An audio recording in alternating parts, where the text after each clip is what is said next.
Hey everybody, today I've got a Cadillac CT6 2017.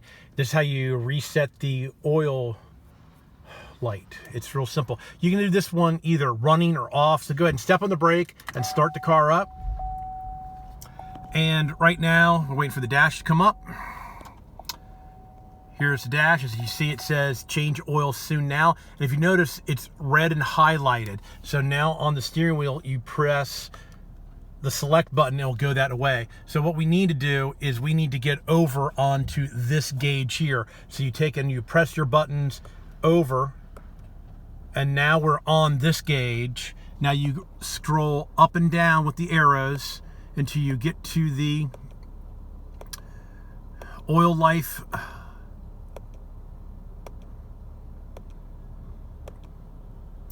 Oil life 7%, hold reset. So you hold the select button, just continue to hold, and it resets to 100%. All right, everybody, thanks for watching. Please subscribe, give me a thumbs up if you like the video.